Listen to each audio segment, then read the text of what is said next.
नमस्कार, जय हिंद, वंदे मातरम। आप देख रहे हैं चड़क न्यूज इंडिया प्रयागराज से कमर रिजवी के साथ। आप जानते हैं कि फूलपुर हिंदुस्तान में इसलिए ऐतिहासिक है क्योंकि देश की आज़ादी के बाद यहाँ से देश को पहला प्रधानमंत्री मिला।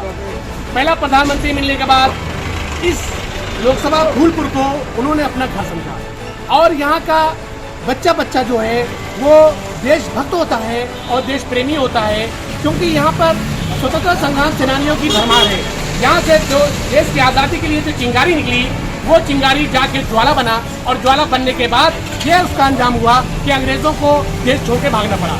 जब देश छोड़ के अंग्रेज जा रहे थे तो इस फूलपुर की याद को वो समझते हुए निकले कि फूलपुर हर हिंदुस्तान का जो अहम अंग है फूलपुर, और फूलपुर बहुत ही महत्वपूर्ण है।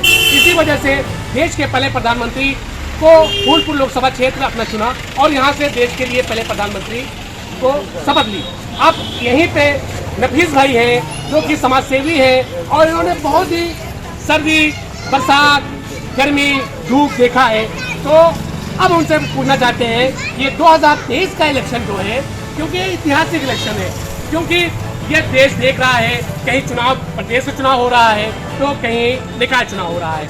अब ये देखना है कि जो प्रदेश में चुनाव होने जा रहा है निकाय चुनाव महापौर का, चेयरमैनी का, इसमें बहुत ही दिशा और दशा तय करने का निर्णय होगा और देखना है। तो हम नफीस भाई हमारे सामने हैं। अब नफीस भाई पूछना चाहते हैं कि ये फूलपुर ऐतिहासिक लोगों के बीच में इस बार क्या हवा चल रही है, ये नफीस भाई बताएं। नफीस भाई बताएं आप कि पूरा अपना पहले नाम बताइए।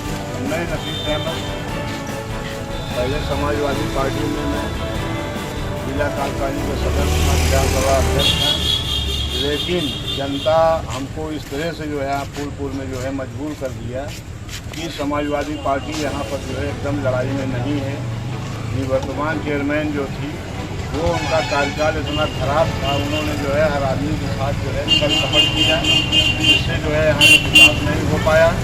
सारा काम उनका यहाँ पर जो है एकदम दो कौड़ी का था।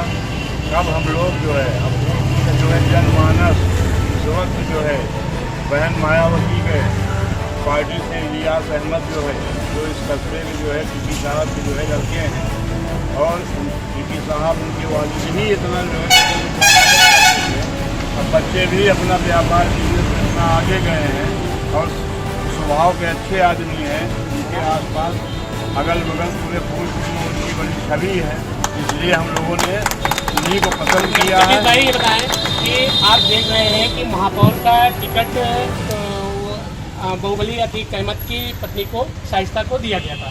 उसके बाद ये जांच का विषय है कि दोषी है कि निर्दोष है, इसके बारे में ये जांच का विषय है, न्यायालय की जांच। लेकिन जिस तरीके से वो उनका घर प्रताड़ित हुआ, जिस तरीके से हर चीज हुआ, क्या हुआ, आपकी बहन मायावती जी ने इस पर कुछ चर्चा किया, इस पर कुछ बोला कि भाई उनको कल उनके आज भी उनके उजड़े हुए घर पर बसपा का झंडा दिखा था मैंने। तो आप ये बताएं कि किस तरीके से मुसलमान समाज जो है ये बसपा की तरफ जुड़ रहा है, क्योंकि उनको ये भी याद है कि गुजरात में नरेंद्र मोदी के मंच पर जाके हुआ और बीजेपी के साथ मायावती जी ने सरकार बनाया। अभी लोकसभा चुनाव जो हुआ, इन्होंने कहा कि अखिलेश को हराने के लिए हमें चाहे समझौता करना पड़े बीजेपी के साथ, हमको करना पड़ेगा। हाँ, उन्होंने एक लेटर भी जारी किया था।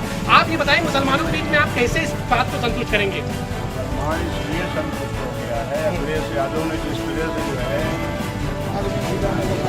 आदमी भी डाला है और जिस तरह से जो है मतलब जो नहीं होना चाहिए था उनके साथ न्यायालय का, कानून का कोई जो है नहीं इंतजार किया गया। अपने मन से जो है प्रशासन ने जो है उनके भाइयों का, उनके लड़के का,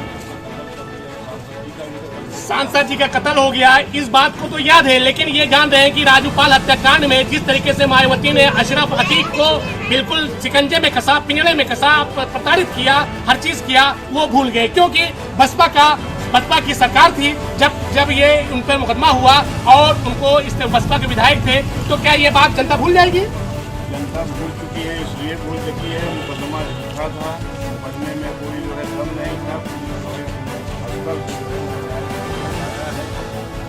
और न्यायालय का इंतजार नहीं किया। अभी जो है देखिए उमेश पाल में जो है दोनों भाई जो है जेल में थे, एक साबरमती जेल में, दूसरा जो है बरेली जेल में। अब 120 भी मान लीजिए, अगर तहरीर पे आ रहा है 120 भी बन रहा है उसके बाद 120B में जो है क्या रिकवरी कराने के लिए उनको वहाँ से जो है दोनों भाइयों को जो है जेल से बाहर निकाल कर ले आए। अदालत ने उनको रिमांड मंजूर किया, ये भी गलत है। न्यायालय भी मनमानी किया और उसके बाद उनको जो है किसी बाहरी से बुलाकर जो है हत्या करा दिया। जी जी, एक षड्यंत्र। ये हमारे सामने इत्तेफाक से सपा के नेता भी आ गए हैं। आप ये बताएं कि भाई आप मुस्लिम समाज के बीच में किस तरीके से जा रहे हैं? आप यहाँ पर जो दल के ऊपर नहीं चुनाव, दल का चुनाव नहीं, दल के ऊपर हो इतिहास के नाम चुनाव। अच्छा, विकास के नाम पे यहाँ दल के रखा गया है। ये जिला सचिव है समाजवादी पार्टी के और कभी विधायक के बहुत राइट हैंड थे, लेकिन अब इस तरीके से बोल रहे हैं कि यहाँ दल का चुनाव नहीं हो रहा है, यहाँ विकास के नाम पर चुनाव हो रहा है, व्यक्तित्व के नाम पर चुनाव हो रहा है। हर जात हर धर्म हिंदू मुस्लिम भी इलेक्शन नहीं, वहाँ सब इलेक्शन नहीं करा। जनमानस पूरा जो है हिंदू मुसलमान का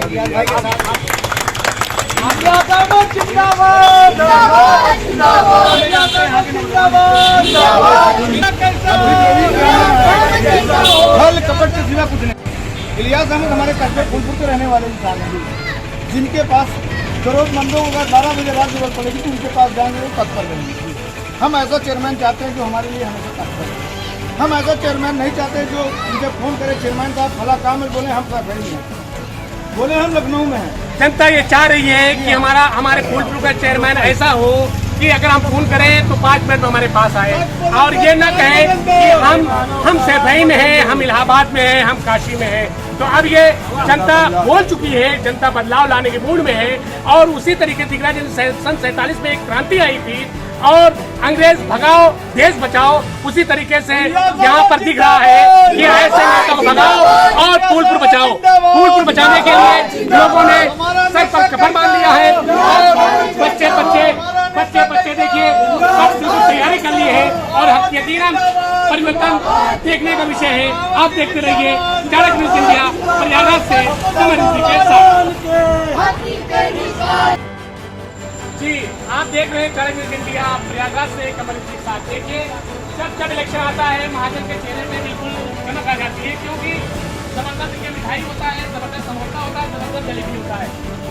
हमारा शेख साहब ये बताया कि इस बार डबल इंजन की सरकार है, केंद्र सरकार है और ये चुनावी माहौल है। आप ये बताएं कि इस माहौल में किस तरीके से आपने चुनाव किया, कैसा होना चाहिए?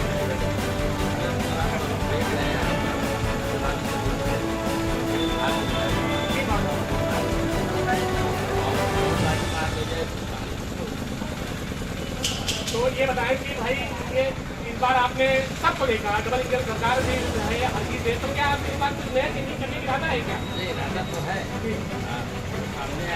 तो ये नहीं दिख रहा है कि इतने साल के सरकार, केंद्र सरकार कांग्रेस की थी, सपा की थी, लेकिन लोग घंटों हजारों की लाइन लगती थी। डबल इंजन सरकार आई, कुछ किया ना किया, लेकिन फ्लाईओवर सामने दिख रहा है आपके दुकान सामने। तो ये विकास है कि नहीं है? ये देखिए फ्लाईओवर से विकास नहीं होता, रोड बनाने से विकास नहीं होता, विकास है क्या ये बताएंगे?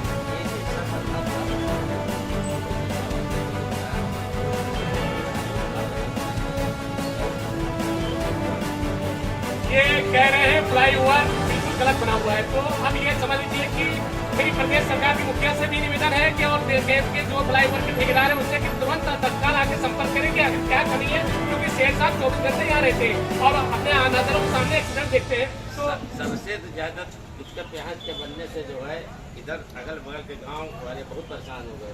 तो बंद कर देना जो है रेलवे का जो है बहुत बड़ा अब कह रहे हैं इसको बंद कर देना, बनवा दिया तो भी दिक्कत, न बनता तो भी दिक्कत। आप देख रहे हैं चाणक्य न्यूज इंडिया प्रयागराज से कमर के साथ।